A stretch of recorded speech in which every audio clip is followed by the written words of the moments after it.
Hello everyone. Welcome to the lecture of this CZ method part 2.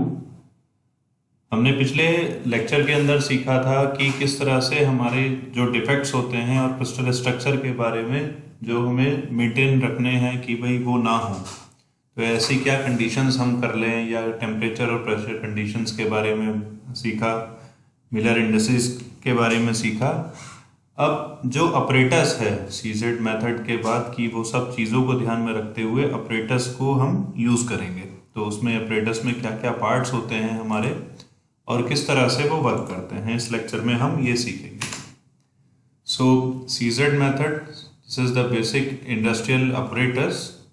पिछली slides में भी ये था, जिसका वेट अराउंड 17,600 kgs होता है, लगभग 6.5 मीटर हाइट के आसपास।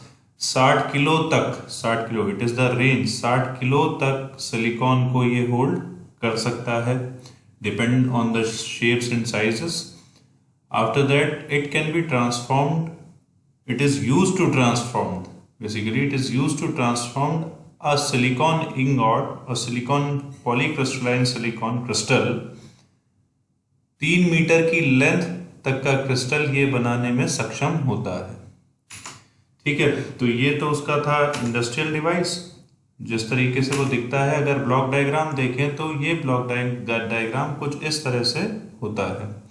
अब यहाँ पर देखें तो 4 हमारे अलग अलग सब सिस्टम्स इसके अंदर होते हैं। सबसे पहला फर्नेस, ये फर्नेस वाला पार्ट आइसोलेटेड रहता है।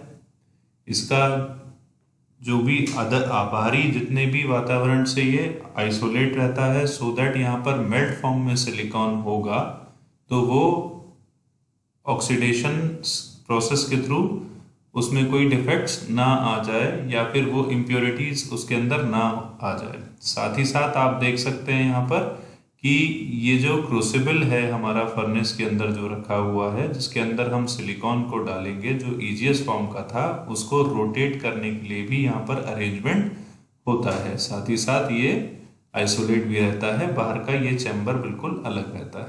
एक crystal pulling mechanism, first is the furnace, second one is the crystal pulling mechanism, कि जो यहाँ पर मैंने लास्ट टाइम पर भी आपको बताया था, this process is just like the extraction of butter from the curd.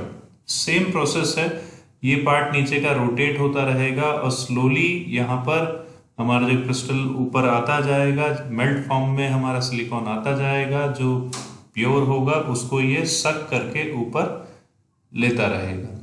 उसके साथ एम्बिएंट कंट्रोल, जो अननेसेसरी गैसेस हैं या फिर हम इसको वैक्यूम में करते हैं तो इनर्ट गैसेस भी मोस्टली हम यूज करते हैं, तो उसके लिए ये पूरा कंट्रोल सिस्टम यहाँ पर होता है, एम्बिएंट कंट्रोल पूरा होता है। और ये सारी चीजें, सारे मैकेनिज्म को चलाने के लिए एक micro processor based control system हम यूज करते हैं। तो 4 ये सब पार्ट हैं अलग अलग, जिनको हम अभी पढ़ने वाले हैं। फर्नेस के अंदर एक क्रूसिबल रहता है, ससेप्टर रहता है। ससेप्टर मतलब यहाँ देखें जो उसको सपोर्ट देता है, नीचे वो कहाँ रखा जाएगा, क्रूसिबल में हमारा सिलिकॉन आएगा।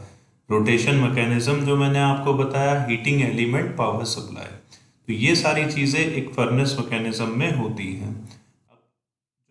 जो हमारी क्रूसिबल है वो ऑब्वियसली नॉन रिएक्टिव होना चाहिए, हाई मेल्टिंग पॉइंट होना चाहिए और वो रीयूजेबल होना चाहिए। ये फॉर कॉस्ट कटिंग ये वाला पार्ट। तो बाकी ये दोनों चीजें होनी जरूरी हैं, अदरवाइज वो हाई टेम्परेचर पर पिघल जाएगा। जो डायमीटर टिपिकली लेते हैं वो 25 से 45, 25 to 45 सेंटीमीटर डायमीटर तक का क्रूसिबल हम लेते हैं, जिसकी वॉल की थिकनेस 0.25 सेंटीमीटर तक होती है, जो 12 से लेकर 60 किलो सिलिकॉन हमारा होल्ड कर सकती है। मैंने वही बताया था प्रीवियस स्लाइड में कि ये रेंज है। तो अगर मैं कहूँ तो 25 सेंटीमीटर डायमीटर वाला 12 केजी सिलिकॉन को होल्ड कर सकती है। एक मेजर रिएक्शन जो इसके अंदर होती है, because of the presence of some oxygen and some carbon in the crucible, जो अनइंटेंशनल है, जो हमें पता नहीं तो हम इसको मान के चलते हैं, ये SiO और CO तो वहां पर बन जाती है। बट ये हाई टेम्परेचर पर जब हम ले जाते हैं तो प्रेसिपिटेशन के भी अलग अलग इसके फिनोमेना होते हैं, जो हम आगे पढ़ेंगे। ससेप्टर का भी हाई टेम्परेचर प्रॉपर्टीज होनी चाहिए, मोस्टली ये ग्रेफाइट का बना हुआ होता है, मोस्टली ये ग्रेफाइट का बना हुआ होता है, क्योंकि उसका हाई टेम्परेचर और मैकेनिकल प्रॉपर्टीज होती हैं। जो हमारा हीटर है वो फर्नेस हमारी फायर वाली नहीं यहाँ पर रहती है, रेजिस्टिव हीटर्स, जैसे कि पहले भी मैंने बताया, ताकि रिएक्शन ना हो जाए। तो रेडियो फ्रिक्वेंसी तक इंडक्शन हीटिंग इसमें यूज करी जाती है। टेंस ऑफ किलोवाट्स इसका जो पावर यूटिलाइजेशन, मतलब जो हीटिंग एलिमेंट की पावर यूटिलाइजेशन है वो इतने तक होती है।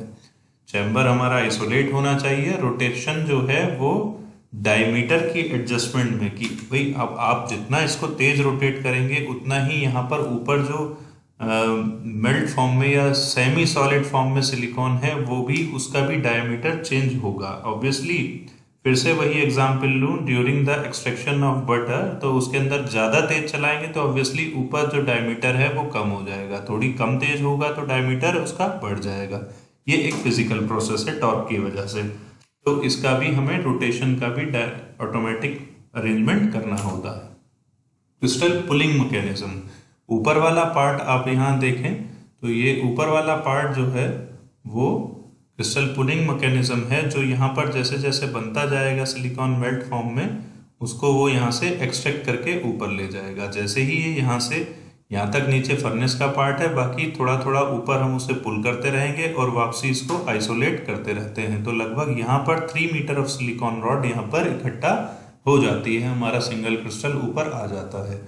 अब इसके पार्ट्स की बात करें तो it includes a shaft, chain, rotation mechanism, ये भी साथ ही साथ रोटेट करता है क्रूसिबल के। रोटेशन मैकेनिज्म इसका भी, और सक करने के लिए या चक करने के लिए यहाँ पर एक सीट अरेंजमेंट भी होता है।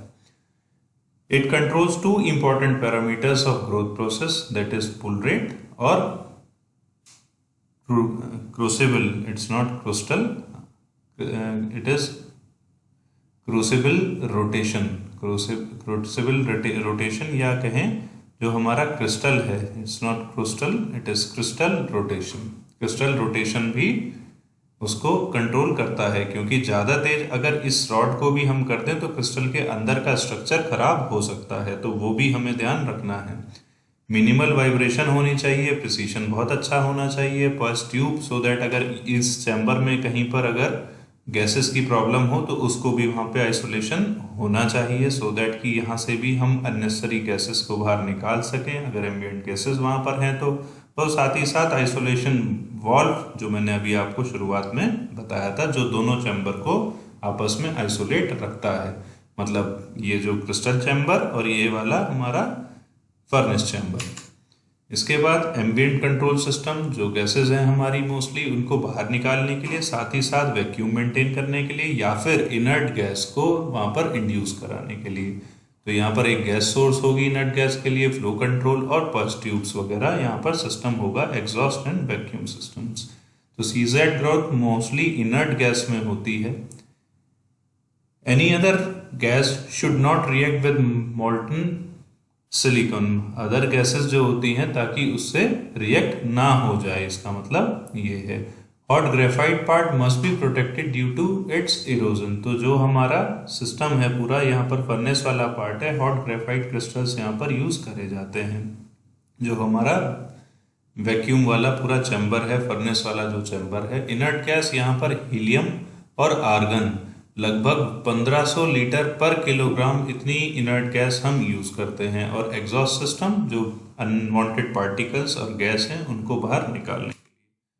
ऑब्वियसली कंट्रोल सिस्टम का पार्ट है ये सारे मैकेनिज्म को कंट्रोल करना, उसकी फर्नेस का टेम्परेचर, फर्नेस की रोटेशन, उसका डायमीटर, किसका, सिलिकॉन क्रिस्टल का, पुल रेट, एम्बिएंट कंट्रोल, ये जितनी भी है ये बहुत सब चीज़ों को कंट्रोल करने के लिए माइक्रो प्रोसेसर अरेंजमेंट होता है। और इसका स्पीड ऑफ रिस्पांस हाई होना चाहिए, ऑटोमेटिक प्रोग्रामिंग होगा तो बहुत ही अच्छा होगा, सो दैट कि वो रिस्पांस उसका हाई रहे, अपने टेम्परेचर को या अंदर की प्रेशर कंडीशंस को वो अपने आप ही चेंज करता रहे, मतलब with the use of temperature by the furnace, pressure और the gases by using the purge tubes and exhaust systems etcetera. बात करें जब हमारा ये क्रिस्टल बन जाता है, उसके बावजूद भी उसमें कुछ इम्प्योरिटीज रह जाती है, कुछ ऑक्सीजन और कार्बन कंटेंट वहाँ पर रह जाते हैं, ये अनइंटेंशनल है बिकॉज ऑफ द क्रूसिबल या और किसी वजह से जो वो पार्ट हम यूज़ कर रहे हैं उस मशीन के वहाँ पर आ जाते हैं। बट टेम्परेचर और प्रेशर कंडीशंस में कुछ ये हमारे सॉलिडिफाई होते रहते हैं।